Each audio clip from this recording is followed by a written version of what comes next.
जालन्यात महादीप उपक्रमाच्या माध्यमातून जिल्हा परिषद शाळेतील विद्यार्थ्यांना इस्रोची सहल घडणार आहे। जालन्याचे जिल्हाधिकारी श्रीकृष्ण पांचाळ यांच्या माध्यमातून हा उपक्रम सुरू करण्यात आला।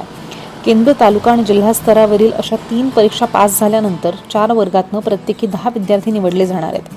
त्यानंतर विमानातून प्रवास करत त्यांना इस्रोची सहल घडवली जाणार आहे। त्यामुळे विद्यार्थ्यांच्या क्षमतेला ह्यातनं वाव मिळून त्यांची गुणवत्ता समोर यावी आणि या विद्यार्थ्यांना वेगवेगळ्या संधी मिळाव्या यासाठी जिल्हाधिकाऱ्यांनी हा उपक्रम सुरू केला आहे।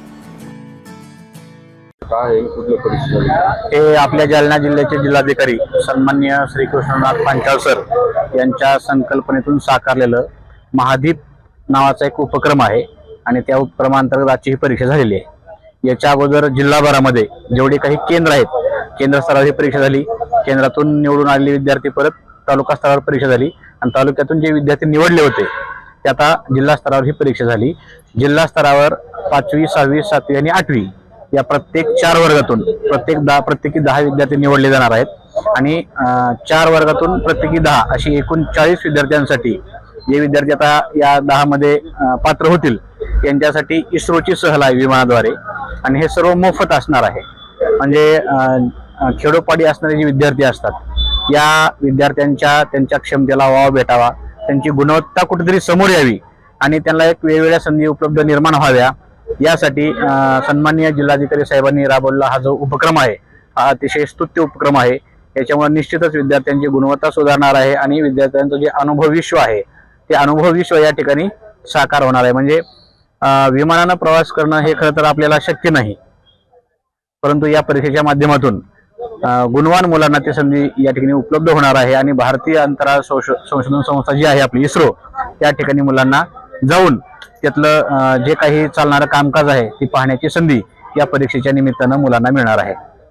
याबद्दल आम्ही शिक्षक म्हणून खरंच खूप समाधानी आहोत आणि जिल्हाधिकारी साहेबांचे विशेष आभार या निमित्ताने आम्ही या ठिकाणी मानतो। माझं नाव आहे धनराज मल्लाडे, मी प्राथमिक शिक्षक आहे परतूर तालुक्यामध्ये सोपारा या शाळेवर। माझा पेपर खूप छान गेला आणि मला असं वाटतं आता रिझल्ट कधी लागेल आणि माझा नंबर आला की ते केव्हा कळून विमानात बसायला भेटणार तुला नंबर आला तर भेटन। पेपर कसा गेला? खूप छान गेला। काय काय विचारले काय प्रश्न पुस्तकातले विचारले होते आणि थोडे उलटून सुलटून विचारले होते। मग आता तुला विमान प्रवास करायचा आहे? करायचं। काय नाव तुझं? संस्कृती चक्रधर भोंगडे। बेटा तुला काय वाटतं आता तू आज परीक्षा दिली तुला आता विमानात बसायला भेटणार? माझे नाव श्रावणी ज्ञानेश्वर मिठे, माझी शाळा जिल्हा परिषद प्राथमिक शाळा सातारा वायगाव। मला असं वाटतं की नाही का मी आज परीक्षा दिली तर मी त्याच्यात पास होऊन जर विमानाने गेली तर माझ्या आई वडिलांना खूप अभिमान वाटेल। तुला पेपर कसा गेला? सोपा गेला। काय काय विचारलं होतं पेपर मध्ये? पेपर मध्ये जे पुस्तकात आलते तेच प्रश्न आलते। विषय कुठले होते? विषय पहिल्यांदा मराठी होता, दुसऱ्यांदा गणित, तिसऱ्यांदा इंग्रजी आणि चौथ्यांदा सामान्य ज्ञान। काय नाव तुझं ताई? श्रावणी ज्ञानेश्वर मिठे।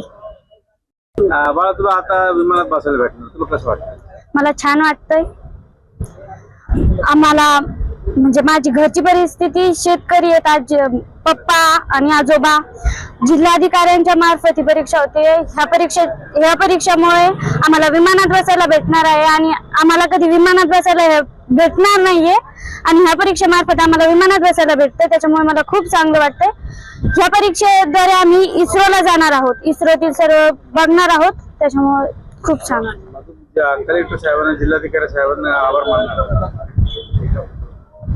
याच्या आम्हाला म्हणजे गरीब मुलांना जिल्हा परिषदच्या शाळेत जे परीक्षा होतात त्या सरांनी आम्हाला खूप चांगलं शिकवलं। सरांचेही आभार आणि जिल्हाधिकारी सरांचे यांचे पण आभार। माझ्या शाळेचे नाव जिल्हा परिषद मानेगाव। तुझं काय नाव? माझं नाव कार्तिकी तुकाराम हंडे।